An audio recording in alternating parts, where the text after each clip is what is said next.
Alright, Slammiversary. Now, as I'm speaking now, this is somewhere around 7 o'clock.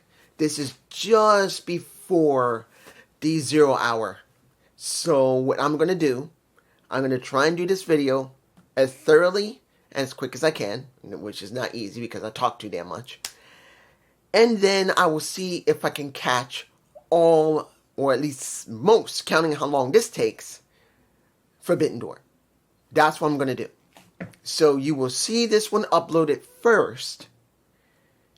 And this will be probably during the time of Forbidden Door. I'm going to try and upload this after I edit it. And then I will watch Forbidden Door. So I'm going to make this very clear to anyone who's watching this. If I miss any of the matches during this, because you know how long Forbidden Door can be, I'm going to leave it out. I'm going to just tell you I didn't get a chance to see it because I was editing this video and I did the review of Slammiversary. So I hope you understand. So, what did we get in Boston, Mass? We got good show. We did. We got a debut. We got a possible see ya bye-bye by a possible Mike Santana because of the rumors where he might be finished with his contract. We don't know. But we also know the debut, possibly a Road Dogg, because the way the show was booked feels different. Now, I've never been a fan of Road Dogg, but I've never seen the actual booking of Road Dogg. Because as you guys know, Road Dogg was never allowed to be able to do everything he wanted. And he had to follow certain criteria. But also, let's make it very clear. I'm not saying Road Dogg would be the greatest booker there is.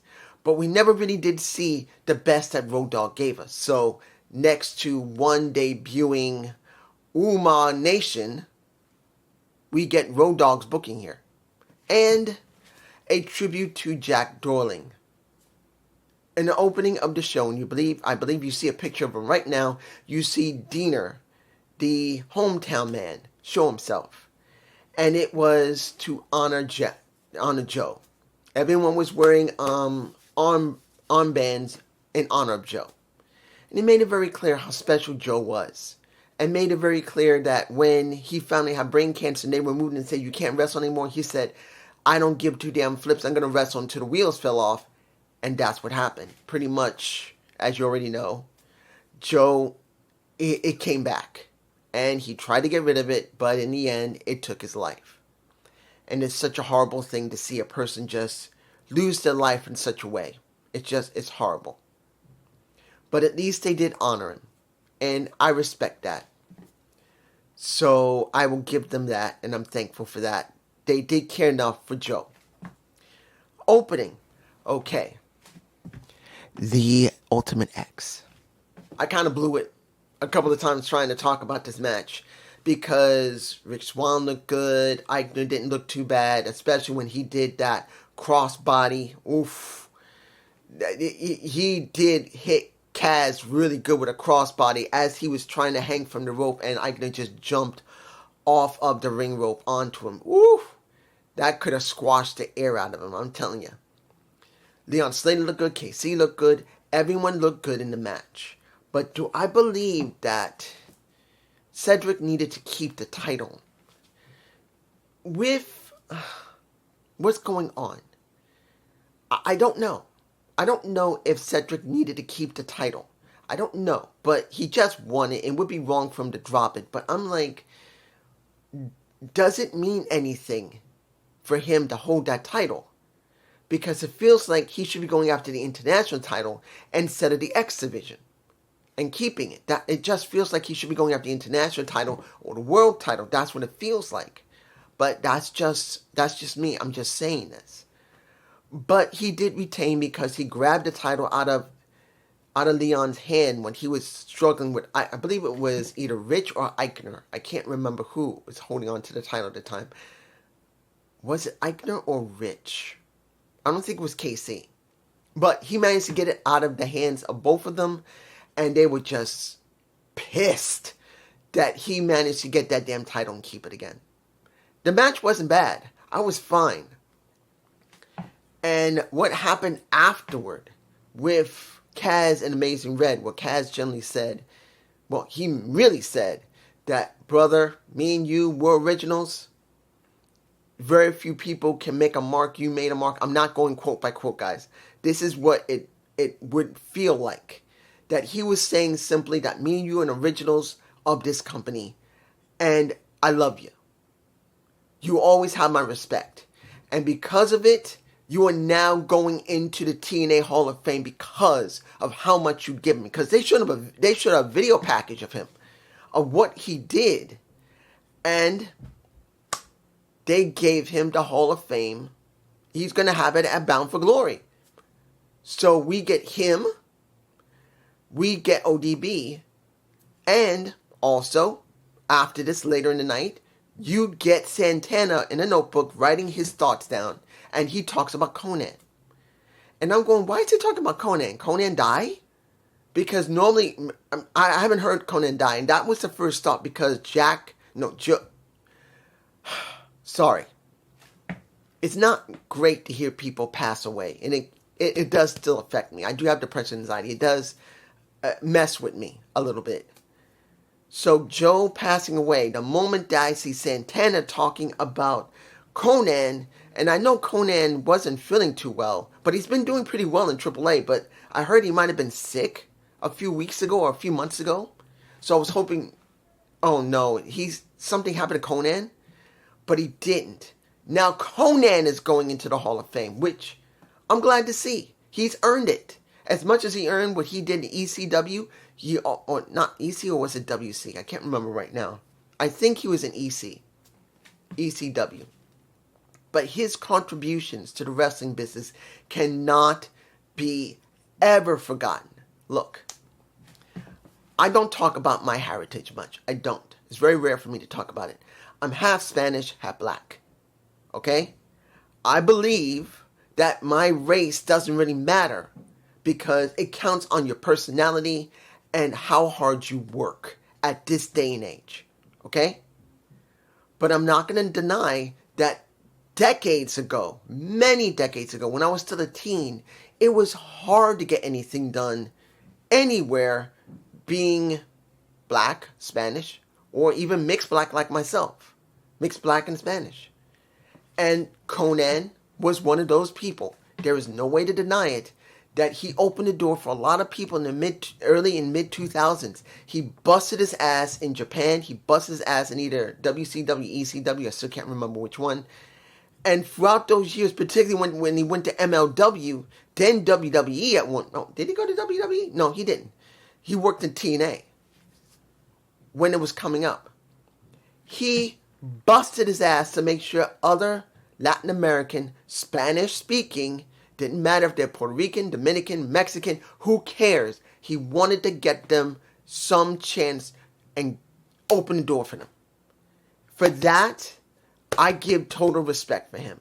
I may not always agree with what Conan talks about, because he can be a pain in the ass and talk out of shit like many people. Let's be honest. People in the wrestling business, they talk the truth.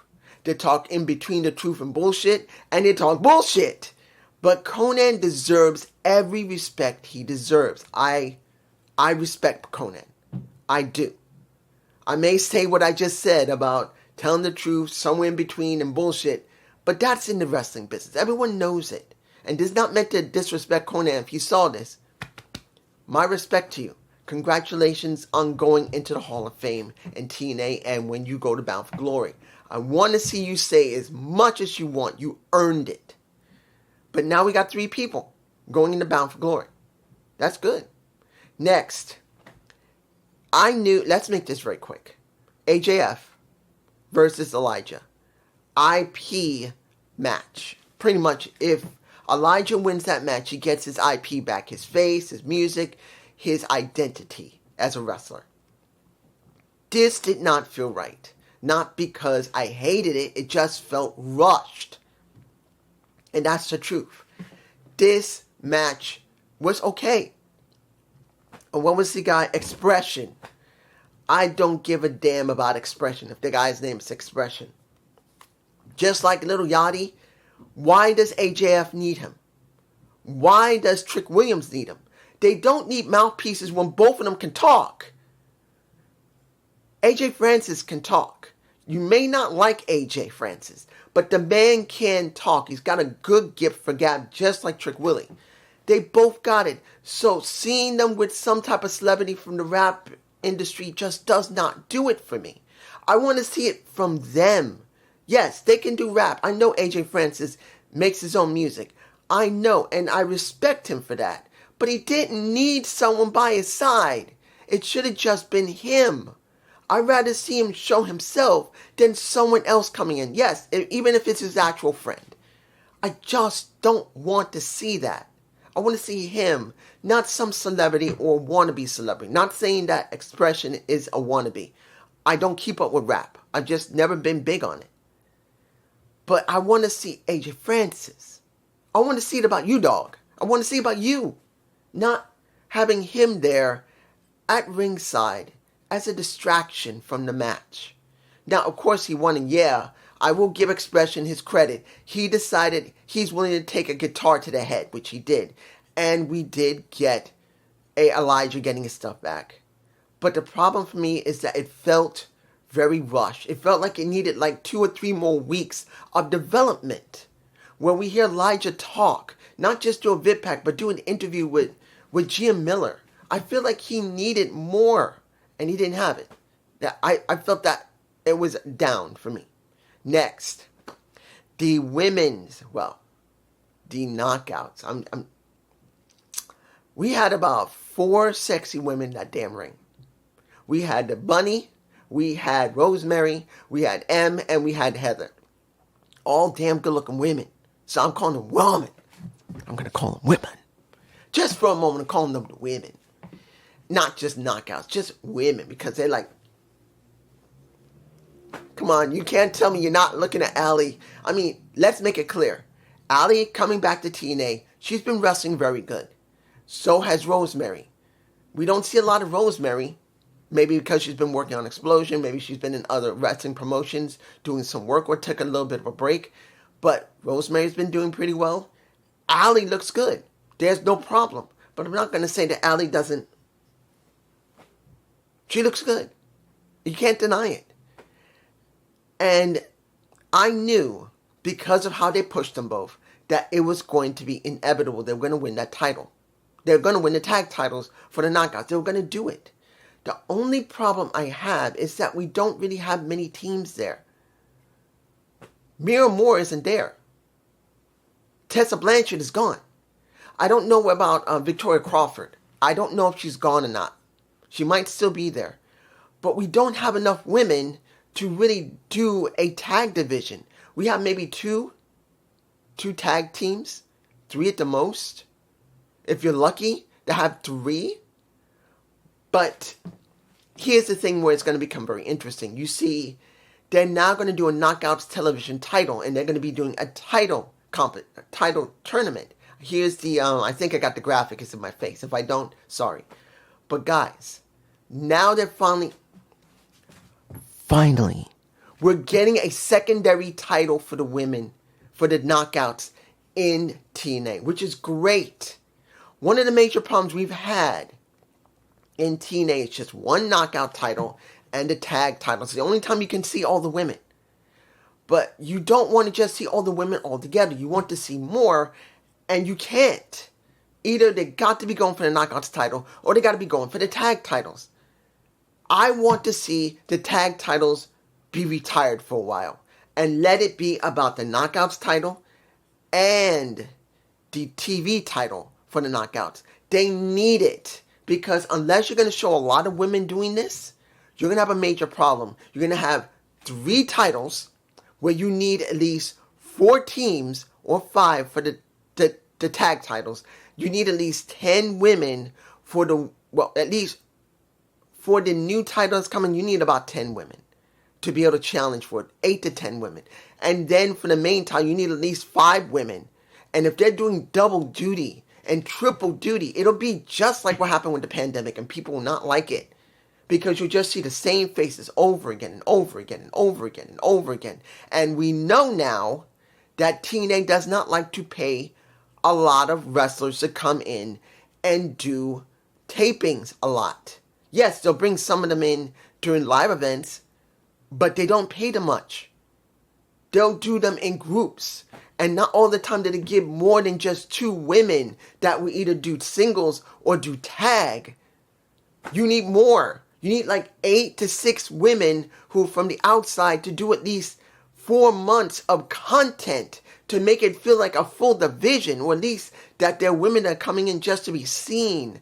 If they don't do it, it's going to feel empty. Moving on. We now have the International Championship. We get... Was it Rick? Oh my goodness, I said Rick Swann. Sorry, I said Rick Swann during Ultimate X. I apologize. My mistake. Rick Swann was here in the International Championship. He was with... Let me give it to you like this. Ali, I'm not surprised, was going to be going up against Rich because they know each other very well. But seeing the former Apollo Crews, Ooga Nation? What? Why did he do Ooga Nation? Why? That sounds so stupid. What made Apollo Crews do that? I don't know. Why? But he made the choice. He wanted that name. Fine. Was it a good match? Hell yes. The former Apollo Crews made it very clear why many people still think of him today as one hell of a wrestler. And I'm going to say this. Was he good in NXT when he tried to do his Apollo Crews, being a leader, having one eye blinded, writing in a book? No. But in this situation, he was able to hold a conversation. He was able to hold a character. Hopefully, TNA will give him more to work with. He did not win that match, particularly Agent Zero pretty much buried him under some steps. And Ali managed to retain. Am I glad to see it? Yeah. Because I'm going to be honest. Seeing Ali as international champion and seeing all those flags, I'm going to tell you, I actually liked it.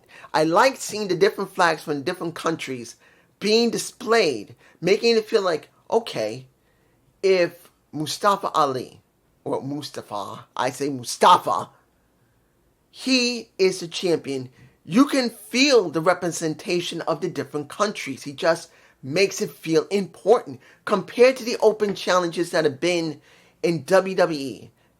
In AEW, it feels empty. Here, at least, there's a little bit of pageantry. That at least if he does it again, where he shows some flags, like the flag of the person that's there, I would love to see them continue doing the flag. When anybody comes out, they have a flag. At least shows there's something extra. I did enjoy the match. It was a good match. Moving on. Let's see here. Next. The No Surrender match.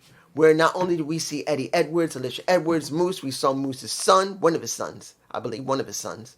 Because I think he has about 3 or 4 kids. I don't remember exactly. I don't think he just has one. I think he has at least 3. 2 or 3 easily. And his wife. Probably his second wife.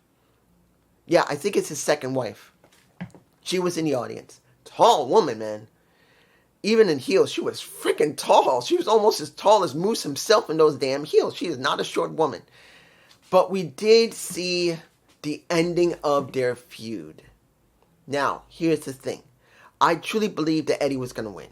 I truly believed they were going to let him have it in Boston. But I'm glad they didn't do that. They let Moose win it because the feud needed Moose to win. They betrayed him. They betrayed JDC.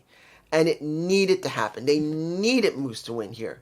And when they zip-tied Moose, and they were beating him, and it was a kendo stick that was being used. And you could see they're trying to get JDC to throw in the towel, because that was the deal. Whoever threw in the towel, they're going to lose.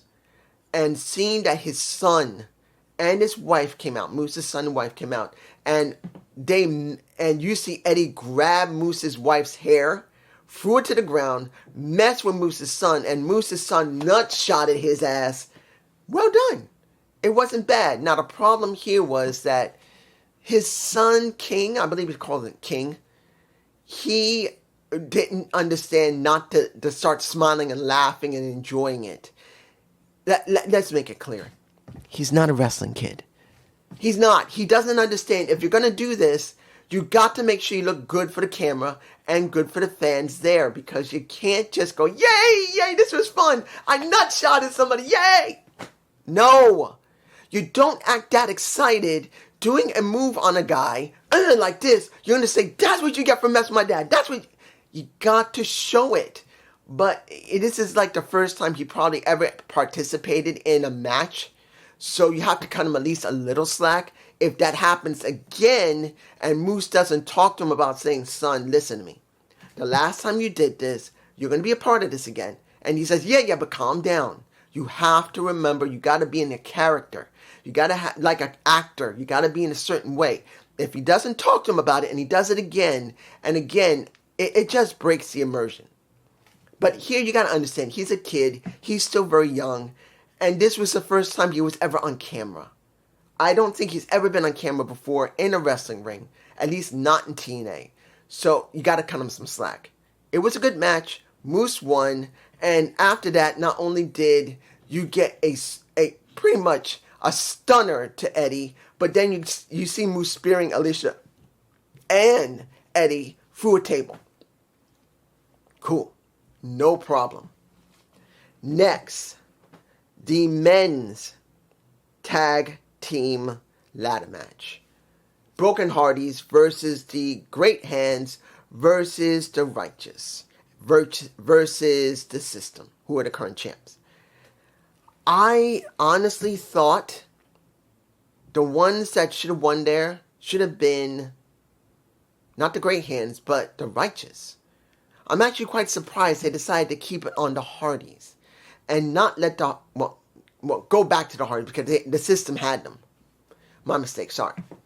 I'm surprised they went with the Hardys. I'm surprised. Maybe it's because WWE Rivada and other people want to see the Hardys keep getting those titles and keep them. But to be honest, I think the Righteous were ready to take the titles, and I don't agree with this.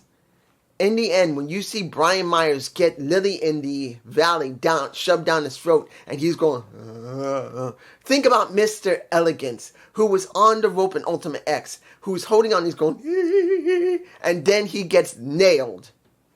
That's what it would look like for Brian Myers. He looked like he was plump after he got the thing shoved down his throat. Now, I'm going to say this. I don't know where they're going to go with the Hardys. I really don't. I don't know what would be the obvious thing to do. But let's make it very clear. They got to do something with the Hardys that's different. Yes, we did get the ladder with the barbed wire. That was nice change. Yes, you got both of the Great Hands on the ladder. Jeff flat out splats them and breaks the ladder, which was good. But what are you going to do now? It's not like you have new teams coming in, unless you do, like the former Kofi Kingston and Austin Creed, formerly known as Xavier Woods. Now, in a few months, if they come in, because I have no proof of this, we don't know if they're ever going to wrestle. I believe they're going to go back to wrestling, even though, let's make it very clear, Kofi Kingston and Xavier Woods, they're millionaires at this point. They have money, well, at least near millions. Even if they're not multimillionaires, they got near $1 million. They had to invest some money. They've been probably careful with their money, and they've invested it. So it's not like they need to work anymore. I'm sure they have enough money to be comfortable, if I'm right. It doesn't mean they won't, but if they do go to a new company, I don't think they'll go to AEW. I think they may go to TNA first. Because if they go down the Trinity route, because if you guys remember, Trinity was just so frustrated and angry at what WWE did to her and Sasha Banks. She went to TNA and they really revitalized them. And guess what? Xavier Woods has history there. Austin Creed was there. I think it was Austin Creed. That was his name then. He's been to TNA. He worked there. So if he goes back there, it won't be something totally unusual. And since we already know that they have worked in NXT and they have probably had some exposure to TNA wrestlers, it won't be that hard for them. I'm hoping that's what they do. I'm hoping they don't go to go to AEW. I hope they go to TNA first and then AEW. At least they'll be fine for at least a year or so. That's what I think. Moving on. The match that I've been waiting for. Xia Brookside versus Ling Yang Lee for the Knockouts title. I knew this was going to be a match that was important and it was needed to be important. I liked the match. It wasn't exactly the greatest match I've seen between either one of them doing other different people, but this is pretty much like the first time I've seen them really go at it. And seeing that Ling Yang Lee came out with a sword instead of a fan, that was nice to see. You want to make it very clear that this is going to be a war. And I do agree with Matthew Rimwald. He made it very clear that this was going to be a war. This was not going to be like showing her culture. But let's make it very clear. Xia was ready. Xia has been ready to be Knockouts champion for at least a year.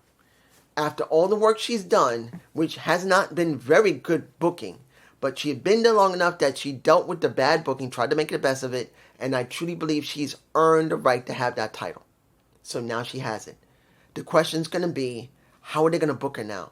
And if Road Dogg is in charge now of booking, or is a part of booking, if it's not just Delirious who is the head booker, it's Road Dogg who's a booker or head booker, hopefully they'll book her very well. Because I truly believe that she is more of an action type of person, not just all character or emotion. She is more action, and since it has been known that Road Dogg likes to book more action, maybe we will get something.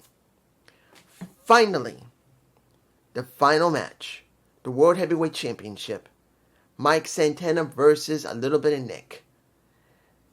Let's cut to the chase because it's getting late and I would like to go and see a little bit of Forbidden Door. I got to edit this video, then I got to upload it, then I watch Forbidden Door. We knew he was going to win because we heard the rumors that Mike is leaving. Now, I don't go by rumors. I don't go by rumors. I try not to because that's not how you really understand anything. I rather go by proof. When it finally comes down, then I'll believe it. But I can't ignore it. Look, we've already lost more than a few people already in TNA. We already did. And the match itself, I want to make this clear, this was a damn good match. Yes, of course, that Ryan had to come in, try to cause trouble. Nick cheated by hitting Mike in the head with the cup. And that was how he won because of supposedly they were emphasizing the blood loss. They emphasized it. And if you didn't notice, you saw Mike Blaze on the floor. Unfortunately, he couldn't hide his head under the table. He didn't hide his head under the table. You could see him going like this to his head. So he tried to hide it, but he didn't hide it that well. But I had this feeling that there was a chance he was not going to retain here. I was hoping he would keep it because I truly believe Mike has been a very good champion for the company. But they chose to put it back on Nick. Now, we do not know what's going to happen with Mike. Mike, hopefully, will not leave. Let's hope he does not go to WWE. Because to be honest, I'm being honest here with what's been going on in WWE. I don't see anything good for Mike Santana. Look what they've been doing with the women. I told this to somebody who is, you know who you were. You were talking about Liv Morgan, and you were talking about the women's division is in shambles. Let's make this very clear. There is no shambles when it comes to the women's division because there was never a women's division at all. They only had 4 women, and they've had more than 20 women in the back, 30 women in the back at least. Jordan Grace, as I left on your comment, should have been pushed. They chose to only push people that will make them money, not just to make good wrestling. As I told you guys for quite a while, WWE is not in the business of making wrestling. The company is not making pro wrestling. It is using pro wrestling to make money. Silver Lake WWE, that's how I always said it, always went to making money by using wrestling. They're not making wrestling. You could see the way the booking is. Yes, Sami Zayn is now champion, but he's not going to be a long-term champion. And I've heard JD and Alex, they're happy. But he's not going to keep the damn championship. After 11 years in the damn company, And now he's going to have it, what, for 1 month? Maybe? A transitional champion for someone that they said they love so much. They're not in the business of making wrestling. They're only in the business of using wrestling to make money. Now, TNA, on the other hand, they are making wrestling. They are kind of leaning on and off to using pro wrestling, but they are making wrestling. Look at what happened. Taking away from when we were having some technical difficulties with this, I was watching it, and it seemed that the feed started getting choppy. I don't know why, it just did. But at least there was no advertisement much. They only did the show and whatever advertisement they're setting up for their next shows. That's great. It shows they focus only on the product they have. That's pro wrestling. They're not focused on multiple products to make them money. Having their own people trying to sell this, trying to sell that, trying to make money. No heavy amounts of advertisement. So I will give this to TNA. But as I said before, wait and see how much TNA is. Because sooner or later, we're going to find out how far TNA is going to be willing to go. Because if they're having problems financially, who knows what they're going to do next. I'm hoping that Mike really stays. I really hope he doesn't leave the company. I don't want to see him go to WWE because I truly believe that he's not going to get anywhere. He's not. Mike Santana will be treated like every Mexican or Puerto Rican or Dominican wrestler. They're just sticking with other wrestlers that are Latin. And they won't focus on him. But this is just me. Peace.